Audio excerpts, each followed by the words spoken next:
마가복음 8장.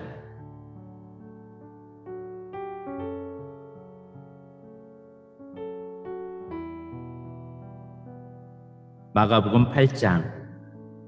또다시 많은 사람들이 있을 때 먹을 것이 없었습니다. 예수님께서는 제자들을 불러 말씀하셨습니다. 이 많은 사람들이 나와 함께 3일 동안이나 있었는데 이제 먹을 것이 없어 안타깝다. 내가 이들을 허기진 채 집에 보내면 도중에 쓰러질 것이다. 이들 중에는 멀리서 온 사람도 있다. 예수님의 제자들이 물었습니다. 이 빈들에서 어떻게 이 사람들을 배불리 먹일 빵을 구할 수 있겠습니까? 예수님께서 물으셨습니다. 너희에게 빵이 얼마나 있느냐? 제자들이 대답했습니다. 7개가 있습니다. 예수님께서 사람들에게 땅에 앉으라고 지시하신 뒤 7개의 빵을 가지고 축복하셨습니다. 그리고 빵을 떼어 제자들에게 주시면서 사람들에게 나누어 주도록 하셨습니다. 제자들이 사람들에게 빵을 나누어 주었습니다. 제자들에게 조그마한 생선도 몇 마리가 있었습니다. 예수님께서 축복하신 후 마찬가지로 나누어 주라고 하셨습니다. 모든 사람이 배불리 먹었습니다. 그리고 먹고 남은 빵 조각을 7개의 커다란 광주리에 모았습니다. 굴에는 약 4,000명 정도의 사람들이 있었습니다. 예수님께서 그들을 집으로 흩어 보내셨습니다. 그리고 즉시 예수님께서 제자들과 배를 타시고 달마누다 지방으로 가셨습니다. 바리새파 사람들이 예수님께 와서 시비를 걸기 시작하였습니다. 이들은 예수님을 시험하려고 하늘로부터 오는 증거를 보여달라고 하였습니다. 예수님께서는 깊이 숨을 쉬시고 말씀하셨습니다. 이 세대가 어째서 증거를 찾느냐? 내가 너희에게 진정으로 말한다. 어떠한 기적도 이 세대에 보여주지 않겠다. 예수님께서 바리새파 사람들에게 떠나 다시 배를 타시고 호수 건너편으로 가셨습니다. 제자들이 남은 빵을 가지고 오는 것을 잊었습니다. 배에는 겨우 빵 한 조각만 있었습니다. 예수님께서 제자들에게 경고를 하셨습니다. 바리새파 사람들의 누룩과 헤롯의 누룩을 조심하여라. 제자들은 빵이 없어서 그런가 하고 서로 수군거렸습니다. 예수님께서 이것을 하시고 물으셨습니다. 어째서 너희가 빵이 없는 것에 대해서 수군거리느냐? 너희가 아직도 알지 못하고 깨닫지 못하느냐? 너희의 마음이 굳어졌느냐? 너희는 눈이 있어도 보지 못하고 귀가 있어도 듣지 못하느냐? 기억하지 못하느냐? 5개의 빵을 5,000명에게 나누어 주었을 때 너희가 남은 빵을 몇 강주리에 모았느냐? 제자들이 대답했습니다. 12강주리입니다. 7개의 빵을 4,000명에게 나누어 주었을 때 너희가 몇 강주리에 거두었느냐? 제자들이 대답했습니다. 7강주리입니다. 예수님께서 아직도 깨닫지 못하느냐 하고 그들에게 물으셨습니다. 예수님과 제자들이 벳세다로 갔습니다. 거기서 사람들이 예수님께 보지 못하는 사람을 데리고 와서 손을 대어 주시기를 간청하였습니다. 예수님께서 그 사람의 손을 붙잡고 마을 밖으로 데리고 가셨습니다. 그리고 그 사람의 눈에 침을 뱉으셨습니다. 그리고 손을 그 사람에게 얹고 물으셨습니다. 무엇이 보이느냐? 그러자 그 사람의 눈이 떠졌습니다. 그가 말했습니다. 사람이 보입니다. 마치 나무가 걸어다니는 것 같습니다. 다시 예수님께서 손을 그 사람의 눈에 얹으셨습니다. 그 사람이 쳐다보려고 하였습니다. 그의 시력은 회복되어 모든 것을 분명하게 볼 수 있게 되었습니다. 예수님께서 그를 집으로 보내시며 마을로 들어가지 말라고 말씀하셨습니다. 예수님께서 제자들과 함께 가이사라 빌립보에 있는 마을로 가셨습니다. 가시는 도중에 예수님께서 제자들에게 물으셨습니다. 사람들은 나를 누구라고 하느냐? 제자들이 대답했습니다. 세례자 요한이라고 합니다. 어떤 사람들은 엘리야라고도 합니다. 그리고 또 어떤 사람들은 예언자 가운데 한 사람이라고 합니다. 예수님께서 제자들에게 물으셨습니다. 그러면 너희는 나를 누구라고 하느냐? 베드로가 대답했습니다. 주님은 그리스도이십니다. 예수님께서 제자들에게 아무에게도 자신에 대해서 말하지 말라고 엄히 이르셨습니다. 예수님께서 인자가 많은 고통을 받고 장로들과 대제사장들과 율법 학자들에게 배척을 당하여 죽임을 당하고 3일 뒤에 다시 살아날 것을 제자들에게 가르치셨습니다. 예수님께서 드러내놓고 말씀을 하시니 베드로가 예수님을 붙들고 말렸습니다. 예수님께서 돌아서서 제자들을 보시고 베드로를 꾸짖으셨습니다. 사탄아, 내 뒤로 썩 물러가라. 너는 하나님의 일은 생각지 않고 사람들의 일을 생각하는군. 예수님께서 제자들과 사람들을 불러 말씀하셨습니다. 누구든지 나를 따르려면 자기를 부인하고 자기 십자가를 지고 나를 따라오너라. 누구든지 자기 목숨을 구하고자 하면 잃을 것이요 누구든지 나와 복음을 위하여 자기 목숨을 버리면 목숨을 구할 것이다. 만일 온 세상을 얻고도 자기의 생명을 잃는다면 무슨 유익이 있겠느냐? 사람이 자기 영혼을 무엇과 바꾸겠느냐? 누구든지 이 음란하고 죄가 많은 세대에서 나와 내 말을 부끄럽게 여기면 인자도 아버지의 영광으로 천사들과 함께 올 때 그를 부끄럽게 여길 것이다. 마가복음 9장. 예수님께서 말씀하셨습니다. 내가 너희에게 진정으로 말한다. 여기 서 있는 사람 가운데 몇 사람은 죽기 전에 하나님 나라가 권세 있게 오는 것을 볼 것이다.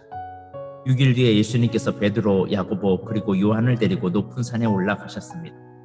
이 제자들 앞으로 예수님의 모습이 변하였습니다. 예수님의 옷이 하얗게 빛났습니다. 세상에 어떤 사람도 그렇게 희게 빨 수 없을 정도로 새하얗게 되었습니다. 엘리야가 모세와 함께 제자들 앞에 나타나 예수님과 더불어 말씀을 나누었습니다. 베드로가 예수님께 말했습니다. 선생님, 우리가 여기 있는 것이 좋겠습니다. 우리가 천막 셋을 세우겠습니다. 하나는 선생님을 위해, 하나는 모세를 위해, 또 하나는 엘리야를 위해서입니다. 베드로는 무엇을 말하는지 알지 못했습니다. 왜냐하면 그들이 두려움에 빠져 있었기 때문입니다. 구름이 그들을 덮었습니다. 그리고 그 구름 가운데에서 목소리가 들렸습니다. 이 사람은 내가 사랑하는 아들이다. 그의 말을 들어라. 그 즉시 제자들이 주위를 둘러보았습니다. 그러나 예수님 외에는 아무도 볼 수 없었습니다. 예수님께서는 제자들과 함께 산 아래로 내려오시면서 인자가 죽은 자 가운데서 다시 살아나기 전까지는 그들이 본 것을 아무에게도 말하지 말라고 명령하셨습니다. 제자들은 아무에게도 말하지 않았습니다. 그러나 제자들은 죽은 자 가운데서 다시 살아나는 것이 무슨 뜻인가 서로에게 물었습니다. 제자들이 예수님께 물었습니다. 어째서 율법학자들은 엘리야가 먼저 와야 한다고 말을 합니까? 예수님께서 대답하셨습니다. 엘리야가 먼저 와서 모든 것을 회복시킨다. 그런데 인자가 많은 고통을 받고 멸시를 받을 것이라고 기록된 것은 어찌 된 것이냐? 내가 너에게 말한다. 엘리야는 이미 왔다. 그런데 성경에 그를 두고 쓰여진 것처럼 사람들이 그를 자기들 마음대로 대했다. 예수님과 세 제자들이 나머지 다른 제자들에게 돌아왔을 때 이들은 많은 사람들에게 둘러싸여 몇몇 율법학자들과 논쟁을 벌이고 있었습니다. 모여있던 모든 사람들이 예수님을 보자 놀라워하며 예수님께 인사하러 달려왔습니다. 예수님께서 물으셨습니다. 율법학자들과 무엇 때문에 논쟁하고 있었느냐? 우리 중에 한 사람이 대답했습니다. 선생님, 더러운 귀신이 들려서 말을 못하는 제 아들을 데리고 왔습니다. 그 귀신이 아들을 사로잡으면 아이가 땅에 넘어집니다. 그러면 입에 거품을 물고 이를 갈면서 몸이 뻣뻣해집니다. 제가 제자들에게 귀신을 쫓아달라고 했는데 하지 못하였습니다. 예수님께서 대답하셨습니다. 이 믿음 없는 세대여, 내가 얼마나 너희와 함께 있어야 하느냐? 내가 너희를 얼마나 더 두고 보아야 하느냐? 그를 내게로 데리고 와라. 제자들이 소년을 예수님께 데리고 왔습니다. 악한 귀신이 예수님을 보자마자 소년에게 경련을 일으켰습니다. 소년은 넘어져서 입에 거품을 물고 땅에 나뒹굴었습니다. 예수님께서 그 소년의 아버지에게 물으셨습니다. 이렇게 된 지가 얼마나 되었느냐? 어려서부터입니다. 귀신이 자주 아이를 죽이려고 불 속에나 물 속에 내던지기도 하였습니다. 할 수만 있다면 불쌍히 여기시고 도와주십시오. 예수님께서 그에게 말씀하셨습니다. 할 수만 있다면이 무슨 말이냐? 믿는 사람에게는 모든 것이 가능하다. 소년의 아버지가 즉시 소리쳤습니다. 제가 믿습니다. 제 믿음 없는 것을 도와주십시오. 예수님께서 많은 사람들이 달려와 모여드는 것을 보시고 더러운 귀신을 꾸짖으셨습니다. 이 듣지 못하고 말 못하게 하는 귀신아, 내가 너에게 명령한다. 소년에게서 나와 다시는 들어가지 마라.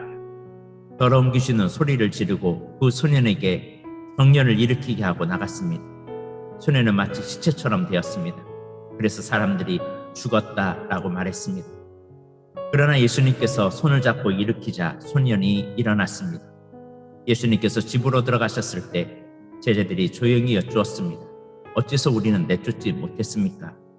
예수님께서는 이런 종류의 귀신은 오직 기도로만 쫓아낼 수 있다고 대답하셨습니다. 예수님과 제자들이 그곳을 떠나 갈릴리를 지나가셨습니다. 예수님께서는 이곳을 알리기를 꺼려하셨습니다. 예수님께서는 제자들을 가르치셨습니다. 인자가 사람들의 손에 넘겨질 것이고 그들은 인자를 죽일 것이다.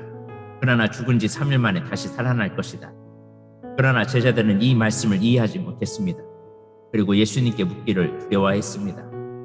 예수님과 제자들이 가버나움으로 갔습니다. 예수님께서 집에 계실 때 제자들에게 물으셨습니다. 너희가 오는 길에 무엇을 두고 논쟁을 벌였느냐?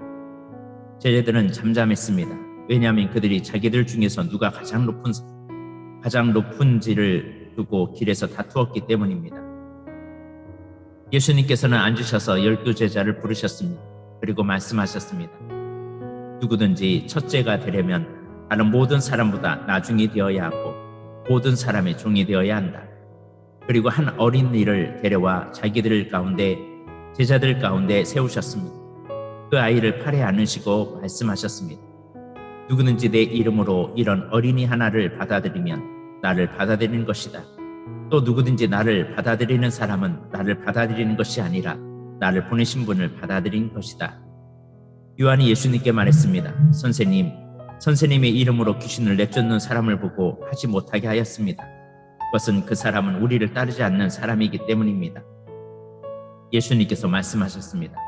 그를 막지 마라. 내 이름으로 기적을 행하고 곧바로 나에 대해서 나쁜 말을 하는 사람은 없다.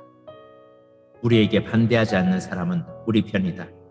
내가 너희에게 진정으로 말한다. 누구든지 너희가 그리스도 사람이기 때문에 마실 물 한 잔을 건네주는 사람은 결코 상을 잃지 않을 것이다.